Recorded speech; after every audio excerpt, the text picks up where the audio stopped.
अस्सलाम वालेकुम वरहमतुल्लाहि वबरकातुहू। मैं Naveed Ahmed Syeda Fatima Zahra school and college system के ऑफिशियल पेज से आप सब अहबाब की खिदमत में एक नए उन्वान, एक नए मौजू के साथ हाज़िर हूँ। जैसा कि गुज़िश्ता वीडियो में हम सब ने एक ख़ास मौजू पर गुफ्तगू की थी जिसका उन्वान था उस्ताद का एहतराम, और उसी वीडियो लेक्चर के लास्ट पे मैंने आप सब अहबाब के गोशगुजार कर दिया था कि आने वाले वीडियो लेक्चर में हम एक निहायत अहम उन्वान पर गुफ्तगू करेंगे जो आज के दौर का एक बहुत बड़ा मसला भी है कि क्या वजह है कि आज का शागिर्द अपने उस्ताद को वो मकाम व मर्तबत नहीं दे पाता। या हम इस सवाल को थोड़ा सा अगर मोल्ड कर लें, थोड़ा सा उसकी कंडीशन चेंज कर लें, तो क्या वजह है कि आज का उस्ताद अपने शागिर्द की नज़र में वो मकाम व मर्तबत नहीं बना पाता जिसकी मिसालें हमें माजी से मिलती हैं। तो इस उन्वान पर बहस करने से पहले मैं अपनी दानिस्त के मुताबिक चंद एक मसाइल आप लोगों के सामने उसकी वजूहात रखने जा रहा हूँ। उम्मीद है कि इससे आप सब अहबाब को फ़ायदा होगा। इसमें सबसे पहली चीज़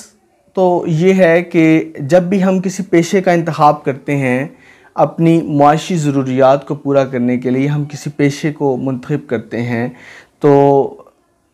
हमें दो चीज़ें हमारे सामने होती हैं। पहली चीज़ तो ये होती है कि आया कि ये पेशा जो है इसको मैं सिर्फ़ अपनी मुआशी हाजात पूरा करने के लिए इसका इंतखाब कर रहा हूँ, या फिर ये मेरा शौक़ भी है या नहीं। हम उसको आसान अल्फाज में अगर थोड़ा सा कर लें तो एक चीज़ आपके पास पैशन होती है, जज्बा, शौक़, और दूसरा सिर्फ प्रोफेशन होता है, आपका ज़रिया मुआश। आप किस तरीके से अपनी मुआशी ख्वाहिशात को, मुआशी ज़रूरियात को पूरा करते हैं। अब अगर मैं इस मौजू को थोड़ा सा हम आगे लेके चलें तो हमें मालूम होगा, हमारे इल्म में ये बात आएगी कि जब हम अगर इस चीज़ को हमने इसकी मिसाल लेनी हो पैशन की, तो पैशन अगर आपने देखना हो तो आप मई, जून, जुलाई की गर्मी, शदीद गर्मी की दोपहर में आप किसी क्रिकेट ग्राउंड में, किसी वॉलीबॉल ग्राउंड में चले जाएं और वहाँ पर आप स्पोर्ट्समैन्स को देखें, तो वो लड़के, वो स्पोर्ट्स पर्सन्स जो हैं वो शदीद गर्मी के आलम में भी अपना शौक़, अपना वो जज्बा, अपना वो जुनून पूरा करने के लिए धूप में भी खेल रहे होते हैं और उन्हें उस धूप का अंदाज़ा नहीं हो रहा होता। अब दूसरी जानिब अगर आप प्रोफेशन में चले जाएं, तो अगर पेशे के लिहाज से किसी शख्स को ये कहा जाए कि जी आपका ये प्रोफेशन है और आपने गर्मी में जो है वो खड़े रहना है धूप में, शदीद धूप में, तो वो कभी भी खड़ा नहीं हो पाएगा, क्योंकि वो जस्ट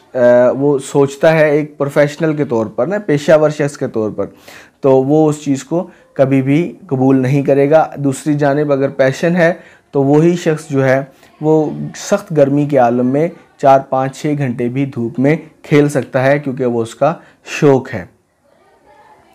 अगर हम यही रूल जो है वो टीचिंग पर अप्लाई करें और हम ये देखें कि क्या उस्ताद होना, टीचर होना एक पैशन है या प्रोफेशन है, तो मैं बड़ी माजरत के साथ